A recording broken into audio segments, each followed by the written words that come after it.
good evening, and welcome to this edition of Train Aficionado Live. I'm Jonathan Higgins, your host for this evening. So, welcome to our holiday gift guide for Railfans.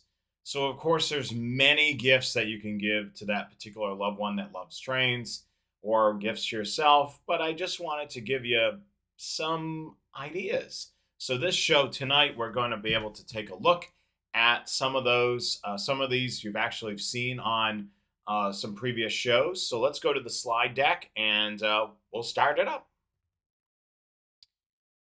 All right, so holiday gift ideas for 2023, the guide for rail fans. So, of course, we see a lot of cool things on the screen. We're going to talk about those, of course, tonight.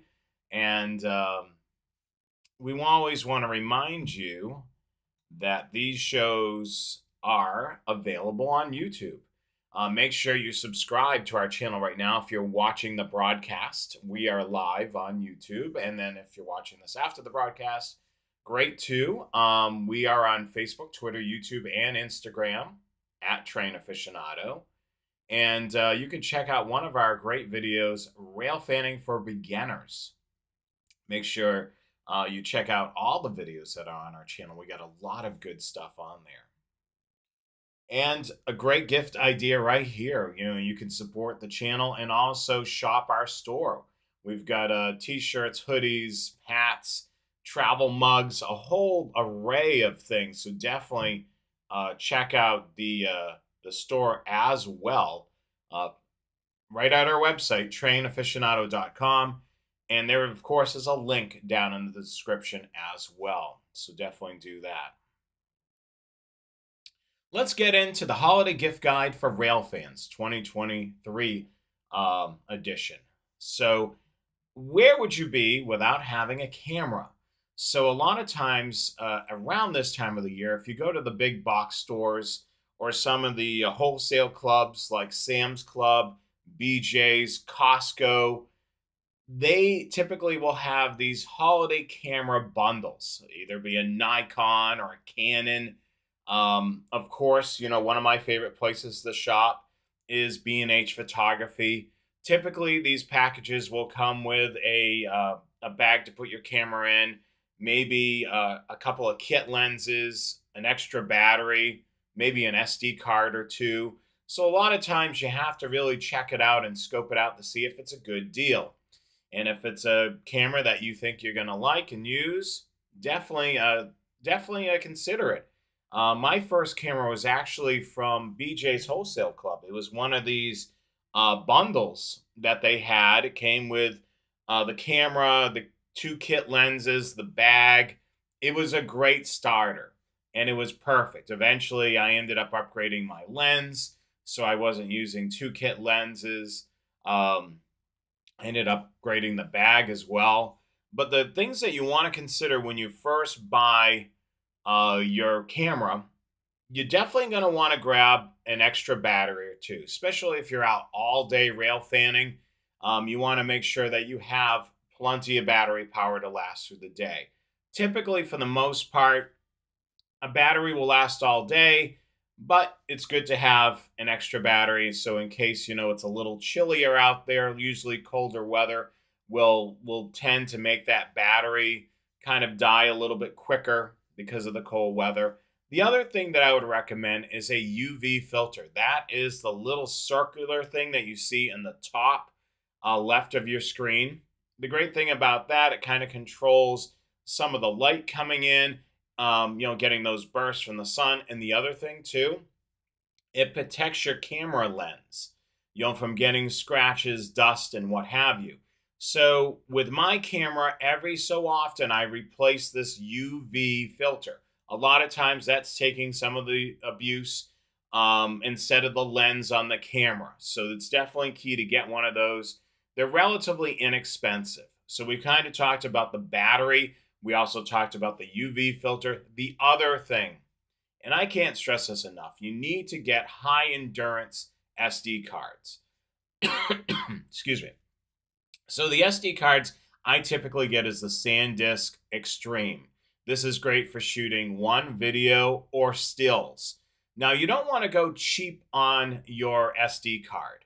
Reason being, all your photos are stored on it. And, you know, cheaper SD cards, they don't have a name to stand behind. SanDisk does. So you don't want to take photos all day long and then end up, taking the SD card out of your camera, putting it into your computer, and then finding out it's got a corrupt file and all your photos are gone essentially. So I would strongly recommend doing a name brand such as SanDisk for your SD card.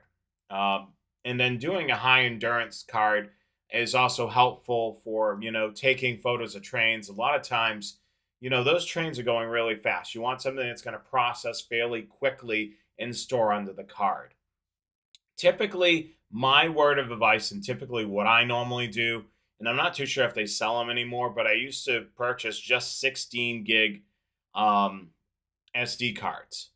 Now, you're probably thinking, why the small SD card? Well, the reason being is it forces me to offload the SD card sooner versus, doing a 128 gigabit card. I could be out there, for months and months and months taking photos, and then I never get around to dumping the card off onto an external hard drive, and then it becomes a huge chore sorting through the photos.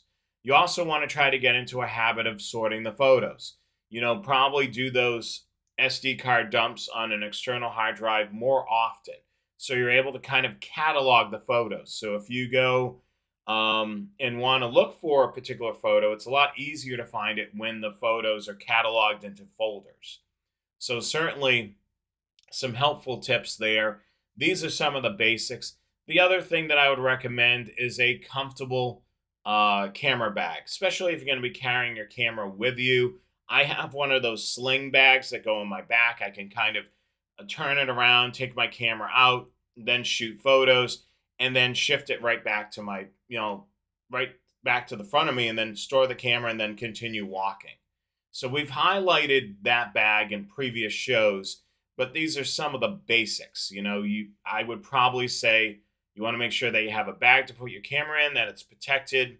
You want to make sure that you get an extra battery, decent SD card, and of course, one of these UV filters. And of course, eventually, you may want to get a wide range lens where it's able to take photos of things close up and things with a little bit of distance. But all that, costs money. So you want to keep in mind you may have to use the kit lenses in the beginning. And then eventually, once you're able to afford it, get yourself a decent lens that's maybe an 18 to 300, where it's able to shoot photos relatively close and, of course, with a little bit of distance as well. B&H Photography is not B&H Photo, I should say, is not a sponsor of the show, but I strongly recommend shopping there for all your camera needs. They are a great company based in New York City, and I haven't had an issue with them at all. So I really recommend them for any of your camera needs. We haven't talked about this radio. Just kidding. We've talked about this radio a lot. The Uniden Bearcat BCD, excuse me, it's correction, BC125AT. That's the BC125AT. It's a Uniden Bearcat handheld scanner. It is coined our transportation scanner. It works really well for the railroads. I highly recommend it. It is, of course, available at Scanner Master for $129, and it has some really great features for $130. It has an alpha tag display, PL tone, service searches, close call, and of course, it can be programmed through the keypad and also through software. I highly recommend programming the radio through software. It's super helpful being able to program a whole bunch of channels. The other tip I can recommend if you're programming the scanner via software, put in the first 97 railroad channels in the first 97 channels in the scanner. Why do that? The great thing about it is when the conductor or engineer says to switch over to channel 22, you could stop your scanner from scanning, You can hit the hold button, press 22, and then hold. It'll bring you right to channel 22. So the great thing about it, it'll be programmed just like many of their two-way radios. You're able to go to a channel relatively quickly. It only takes up the first 97 channels. I mean, the radio has got 500 channels, so no issue there. It takes up about bank 1 and bank 2. It is really a great way to program the radio. And then in the other banks, banks 3 through 10, I would recommend programming in those known frequencies where you railfan.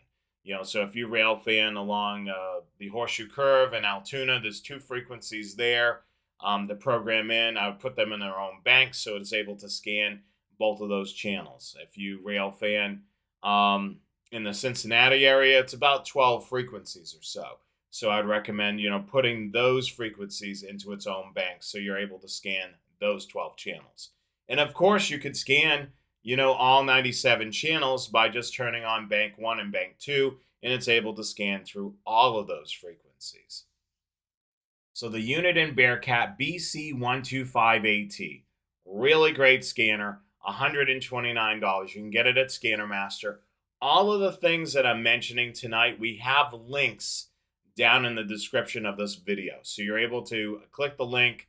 With this particular one, it's tied to a blog entry. And then there's also an affiliate link in the blog entry that will take you to Scanner Master, and you'll be able to purchase the radio. And of course, I said affiliate link. So that means that if you end up purchasing the scanner online, we will end up getting a little bit of the profit there, which will be really nice to be able to help us with some of our operation costs of the show. This antenna was recommended by one of our viewers. The Smiley antenna, which is perfect for the railroads. There's a link to this also down below. It's tuned for the railroad frequencies, the 160 megahertz. Basically, the antenna will perform really well in between 155 and 165 megahertz. It is about 9 inches tall, and you can pick the connector that comes with it. If you're doing the 125 AT or any scanner like it, more than likely it's going to have a BNC connection, as you see on the screen. If you're using like a 436 or an SDS 100, it's going to require an SMA connector on there. But most railfans are using something like the 125 AT or similar model, so it would require a BNC connector. This antenna, I can't say enough about it. I highly recommend it. My dad actually uses this antenna when railfanning. He says he's able to hear more than one detector where he railfans now, where originally when he was using the stock antenna, he was only picking up one detector. As for me using the antenna, I actually have 2 of these. I have one on my 125 AT, and then I also have one on my Anytone that I use for railfanning as well. So I was able to get the appropriate connector for the Anytone, and it works great on both radios. I can't say enough about the Smiley antennas. They're a small company based right here in the United States, so it's United States made antenna. Works really well. I can't say enough about it. If you follow them on social media, they actually have a pretty cool presence on social media as well. And I think they even have a Frenchie that's a part of the shop crew there, and they oftentimes post photos of the Frenchie on their social media. So definitely check that out. Smiley antenna, yet again, not a sponsor of the show, but I highly recommend this antenna. One of the viewers actually recommended it. So the colder weather is coming. Yes, it is coming. The colder weather is coming in the Northeast, and many of you people that are not in, Florida or Arizona. So this is probably the time of the year where when you have to go out rail fanning, you have to kind of bundle up. But there's a really cool streaming service, which is called Railstream, and they have phenomenal cameras. Unlike many of the other competitors, it's quality over quantity.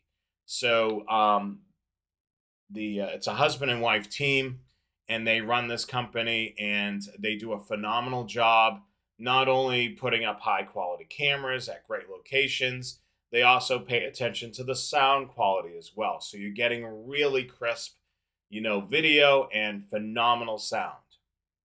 So, of course, they do have multiple packages available. They have the Fireman package, which is a free membership, and you can actually view many of their cameras that are complimentary there. And then, of course, you can get all of their cameras through their higher level subscriptions. They have a conductor's membership, and they also have an engineer's membership. And you can either do it as a monthly subscription or an annual subscription. The great thing about it is you're able to view it on, many TV and mobile devices just by downloading the Railstream app. I have the Roku TV, so I have the app downloaded. I'm able to view the cameras on there. Looks beautiful. I also have their app as well on my phone, so you're able to watch the cameras from the comfort of your home. So I would strongly recommend checking out Railstream. You can kind of preview some of the free cameras, but there's a lot of cameras that are a part of their paid membership that are must-sees. And of course, they're constantly investing into the cameras they currently have, so improving, video and audio quality as well. So definitely check out Railstream. Highly recommend them. But yeah, I mean, the great thing about watching a lot of these cameras, you can kind of see how much activity is there. And then maybe, take a visit and actually railfan there. You can kind of get a good preview of those cameras as well. But yeah, some really great stuff. You can see the subscriptions are listed there for 2023. Well worth it. So definitely check it out. HD streaming, of course, beautiful locations throughout the country. So, great book that I strongly recommend those of you that are fans of passenger rail service. So, waiting on a train, I should say, basically is a really great book by a journalist that basically spent a year traveling across America, riding the train, talking to people who ride and work for the Amtrak system. He basically journaled his whole entire trip with some narratives and personal memoirs, and of course, investigative journalism. This book I highly recommend. It's a really great book. You can learn a lot about what it's like to ride many of these lines. And he kind of talks about, some of the things that Amtrak faces, with various lines, with those, why are, the trains in some parts of the country running late. There's a lot of great things in this book. There is a link to this as well. Highly recommend it. I've read this book cover to cover many years ago, and I probably will read it again. I mean, it was a really good read, and I would highly recommend it to anybody that's looking for a gift for someone, that loves to read and loves trains as well. For someone that's entering into the rail fanning hobby, I would strongly recommend the Railfan Handbook, which is part of Trains Magazine. It's actually on sale on their website. This is a great guide. It helps you to answer all your questions regarding the railroads and railroading. It's an all-in-one reference guide, complex descriptions of everything, so you may not understand everything about the hobby, but this is a great handbook to kind of learn more, especially if you're kind of new to the hobby, or even so you want to sharpen your knowledge. This book is really great, and I highly recommend it to our viewers. I actually picked up this book, I believe, earlier this year, and it's a great thing to have in your library of the various books. I know I have tons of railroad history books, which leads me to this. Many of our audience members, of course, are from the Northeast.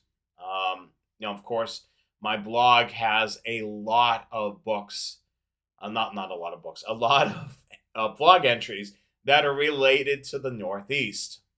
And I love, Branch Line Press. They've published many books over the years, with um, information about the various railroad lines that are in New England, some of the abandoned railroad lines. A lot of great books came out of Branch Line Press. There is a link to this particular book. While you're there, check out their whole entire website. It's a lot of good stuff on there. This book is actually the second edition of the railway lines of southern New England. And phenomenal book. I mean, you're able to kind of look up each various line, learn the history of it, and this is a must-have for a New England rail fan. It has over 450 pages. There's 104 detailed maps and over 100 plus photos and illustrations. So it's a really great book. It's a great reference guide. So if you're kind of, spending the day in a certain part of the state and you want to try to investigate where some of the abandoned railroad lines are, or even some of the active lines, I would strongly recommend this book. I can't say enough about Branch Line. I mean, it's just I have several of their books. This was one of the last books I've ordered from them, and I could tell you that I look at it all the time, and I'm so appreciative of the books that they put out, because they're great reference guides to be able to use while you're rail fanning or while you're doing some research.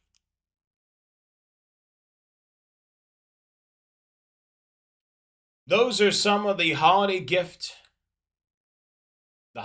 guide for rail fans for 2023. Some really cool stuff there. Feel free to ask some of your questions in the comments right now. I'll be happy to answer any questions, what you think a rail fan should get or what you should get for yourself. I'll be happy to answer some of those questions. Let's Go Rail Fanning asks, will there be any Black Friday sales at Scannermaster this year? Nothing that I've heard as of yet, other than, promoting some of the stuff they currently have. I'm not too sure if they'll have anything that's, major sales. They do have something, that they'll probably do for digital scanners. But as for something for the 125 AT, I don't think they'll have anything on sale for that. But they'll have something for digital scanners. That's the only thing I can kind of reveal regarding Scannermaster and Black Friday and Cyber Monday. But yeah, the 125 AT thankfully is affordable. It's $130, not including shipping. The things that I would recommend getting for the 125 AT, of course, is a carrying case. And then if you're using alkaline batteries and not the rechargeable batteries, I would highly recommend going to your Sam's Club, BJ's, or Costco and buying the 48 pack of batteries. And I've used both the BJ's brand of batteries and the Sam's Club brand of batteries.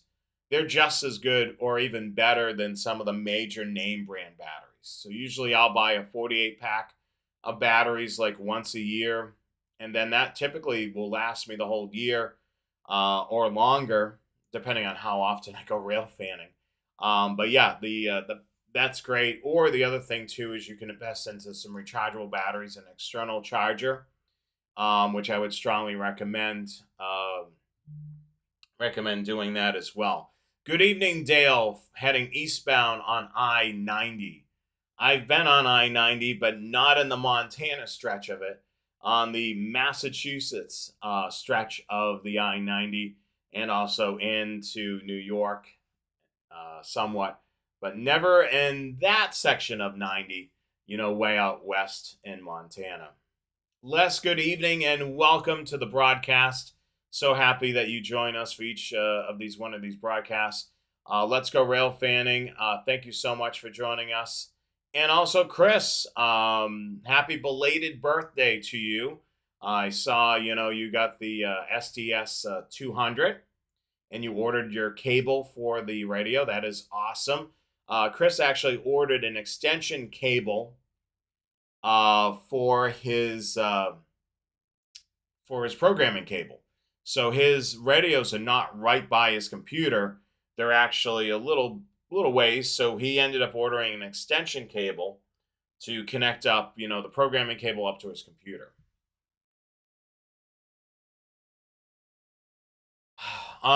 Big question there. Any updates on the 260DN before Christmas?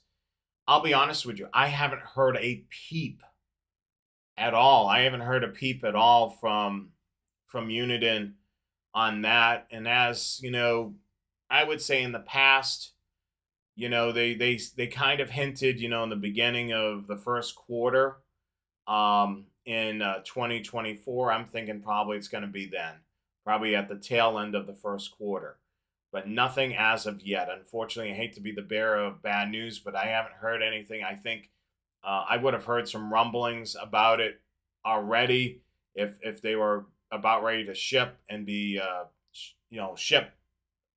shipped to the distributors and then shipped, of course, to companies like Scannermaster. I think I would have heard some rumblings by now, but I haven't heard a peep. The 260DN, which is the new radio that Uniden's coming out, that's the base mobile. And then, of course, the 160DN is the portable radio.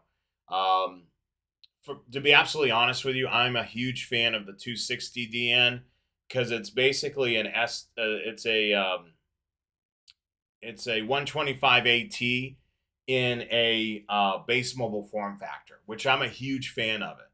Like if I had to, put a scanner in my vehicle and I didn't have a digital radio in there already now, I probably would put in the BCD 260DN.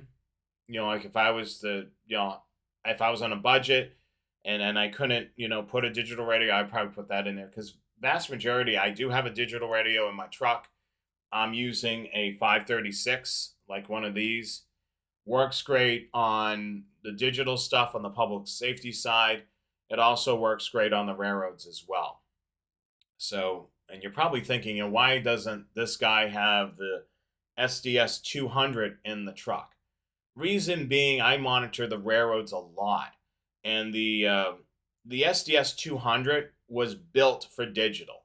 So it's really great on digital. It is okay on analog, but not probably the best on analog. I would probably say the 536 HP is a little bit better on analog versus the SDS 200. So I ended up putting in the 536 in the truck. And the other question I normally get, what about simulcast? I'm a moving target. I'm constantly moving. So I may have simulcast issues here and there, but I'm constantly going. It's probably going to go away, as I travel. And as I said earlier, vast majority of the time I'm monitoring railroads versus public safety. So unfortunately, the 260 and 160DN, I don't have an ETA, but it doesn't look too promising that it's going to be coming out before Christmas.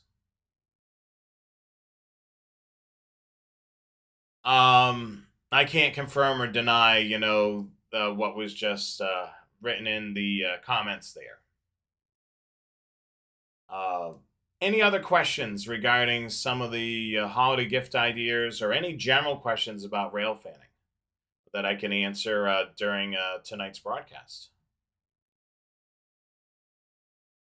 Great question, Dave. This is kind of turning into the Train Aficionado, aka Scanner Guys broadcast. Whistler, nothing. I've heard absolutely nothing from Whistler. I mean, I haven't heard any rumblings, nothing at all. I do not know. I do not know what's going on over there. I know they've came out with a lot more, other products, radar guns and not radar guns, but radar detectors and such. But the scanner product line is not,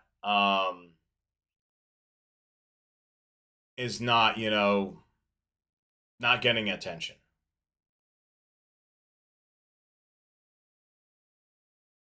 Show idea. Uncle Sam helps you with your scanning.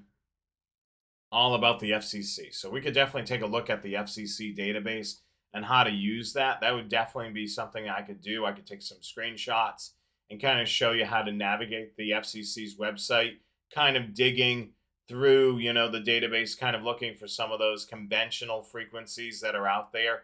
A lot easier with the FCC database to kind of look at conventional frequencies versus a trunking system, because it just lays it out as a bunch of frequencies.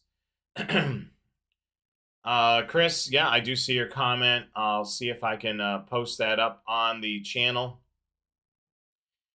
Jim mentions he really enjoyed Danny Harmon on the Cincinnati Railroad Club. Their meeting last, actually at the beginning of the month, we had Danny Harmon from Distant Signal on the meeting broadcast for the Cincinnati Railroad Club, which you can check out on the Cincinnati Railroad Club YouTube channel. Danny was on there talking about scanners to the Railroad Club, kind of his history of, how he got bit by not only the railfan bug, but also the scanner hobbyist. And he kind of went through the history and the progression of how his radios, what radios he has. So it's a really cool thing.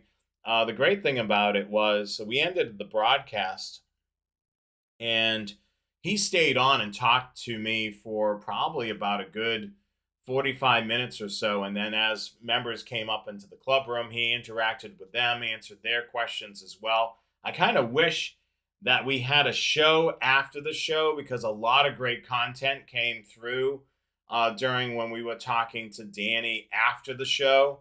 So that was really cool. Danny's certainly a great guy. I'm going to try to reach out to him and see if he'll do a couple more Train Aficionado shows in 2024, be a more frequent guest on the broadcast. I mean, the great thing about Danny, I really don't have to do a lot of prep, because he brings so much to the table, and then him and I, can kind of talk about various things from the hobby as well. Thanks, Chris. Yeah, if you want to send me the photo, because I know if I pull it from Facebook, a lot of times Facebook kind of takes images and brings down the quality essentially. I've been talking about it. I am working on a new scanner class for the Cincinnati Railroad Club. That's something that I'm going to try to roll out relatively soon and open it up so maybe we can do an online class as well. So those of you that wanted something virtual where you're able to interact with me, if we do it, it will have limited seats. So when we do announce it on social media, make sure you sign up right away, because the spaces will fill up relatively fast. But I do have a way of being able to do these classes through a web-based application. So I'm working on that. So those of you that really wanted to go to the Cincinnati Railroad Club and not in the area, what I may do, and I'm going to try, is bring in the virtual world in with a live audience there. So one, people can interact, across the web to the people that are there. And of course, I can answer your questions and share all that stuff with you guys as well. Learning how to get the most out of your scanner while rail fanning. Any other questions or comments? I'm happy to answer those. I'm just going to go through a couple of slides. We'll return back to the Q&A in a second, so hold on. All right, so tonight's topic of discussion, of course, was the holiday gift guide for Railfans 2023. So some of the simple things that you can purchase for that railfan in your life. Make sure that you subscribe to the channel on YouTube. We're at Train Aficionado. Make sure you follow, like, and subscribe to our social media as well on Facebook, Twitter, Instagram, and of course, as I mentioned moments ago, on YouTube. And make sure you check out all the videos that we have on the channel as well. We've got a lot of videos on there, some that we're talking about, the various things that we have. such as the history, and then rail fanning, and then of course, shows like this.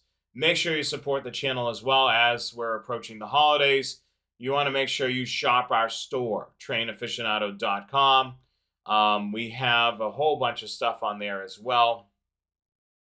We have t-shirts, hats, uh, a travel mug, some themed shirts as well. And while you're on the website, you're not only able to shop our store, but you're also able to check out the blog. We have rail fanning guides, for various areas. We have one here for Cincinnati. We also have a rail fanning guide for for Altoona, rail fanning all around the horseshoe curve. And there's of course a lot more to Altoona. There's a lot more than the horseshoe curve. There's a lot of places that are east and west of the curve that you can rail fan. And the guide actually goes over those many locations. So definitely check that out on our website, trainaficionado.com. Let's go back to some of your questions now. I see there's a question about Columbus area. Retired 87-year-old.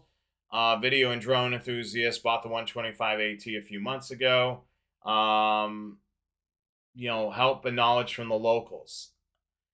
Charlie, there are several Facebook groups that are out there. So I would strongly recommend starting there. As for clubs and groups, I'm not sure about the Columbus area. I've only been in Cincinnati for a little over 2 years, and I actually stumbled across the Cincinnati Railroad Club.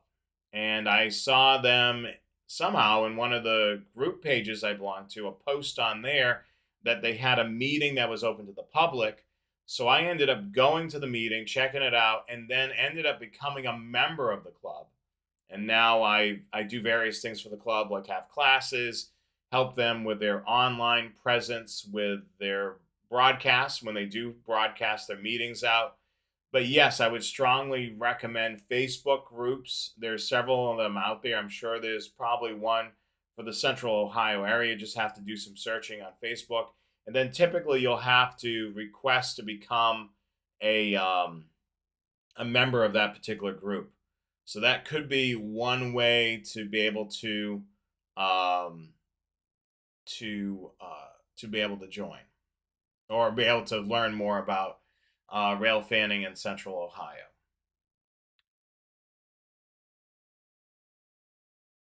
Yes, model railroaders out there. There are endless gifts. Of course, being a model railroader, of course, it's a very expensive hobby. Lionel trains, really awesome. I would strongly recommend, a Walters catalog. That's literally my dream book. That I haven't bought one in a while. I do a lot of looking online. Of course, um, you know, uh, model railroading is a lot of fun. It is quite expensive, but yes, there are endless possibilities out there for model railroaders for gifts. Of course, if you do have a model railroader that's in your life and they shop a particular online store, see if there is gift certificates. And if there is, that may be the best thing to do for a model railroader because they have a whole bunch of things that are on their bucket list for our wish list, I should say. And giving them a gift certificate, they're able to buy one of those things or possibly go towards help pay for one of those things with a gift certificate. Uh, but yeah, certainly an awesome thing, be able to be in a model railroader. I actually have an N scale layout, which unfortunately I haven't been doing a lot of work with just because of, my bandwidth in between doing the Train Aficionado show, the Scanner Guys, working full time, and then doing stuff with the club. My bandwidth is pretty thin as of right now.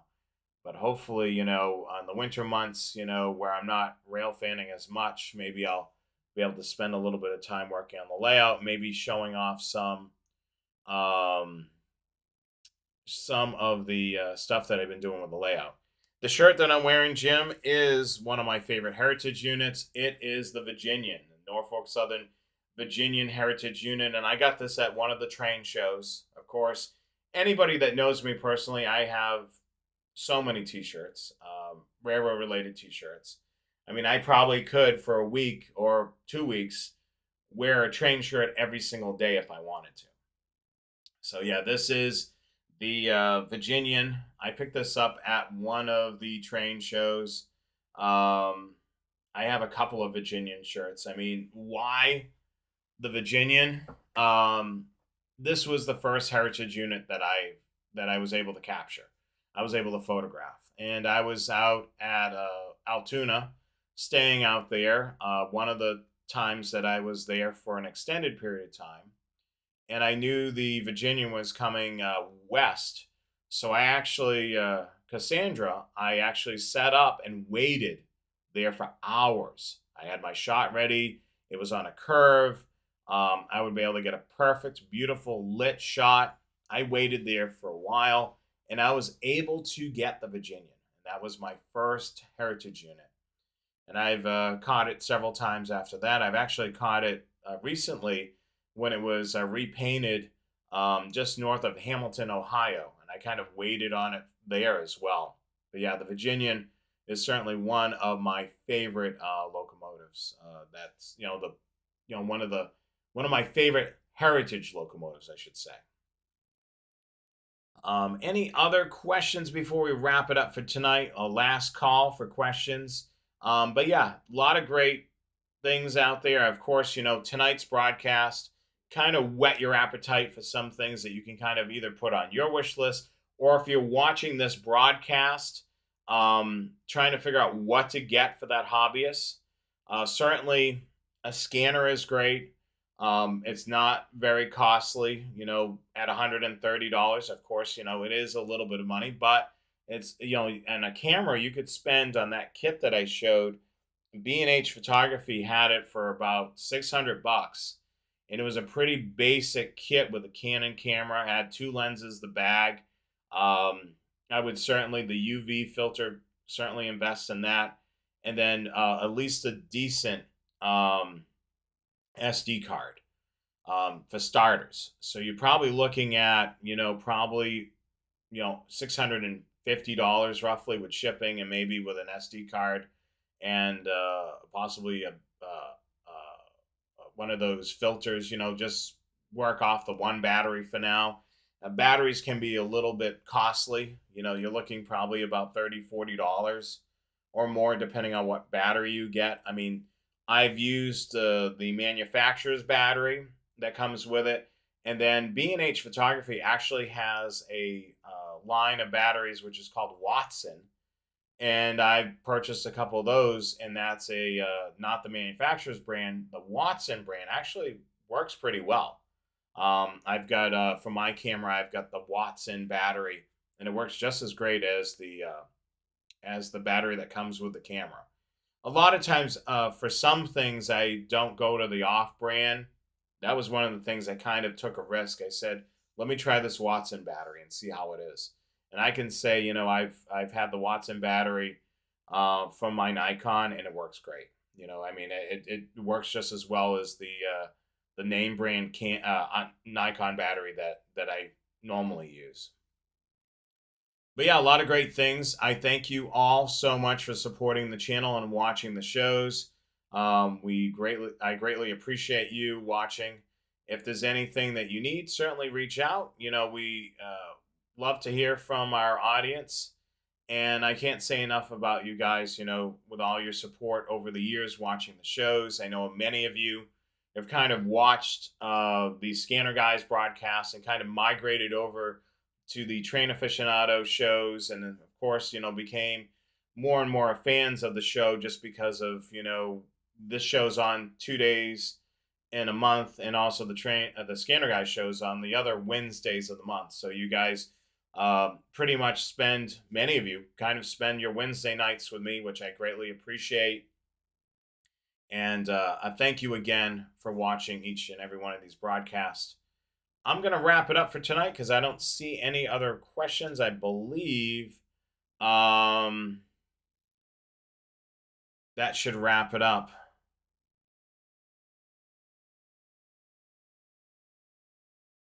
Yeah, the various rail cams out there. That's a great way to be able to catch most of the heritage units because they're bound to pass many of those cameras that are out there. But yeah,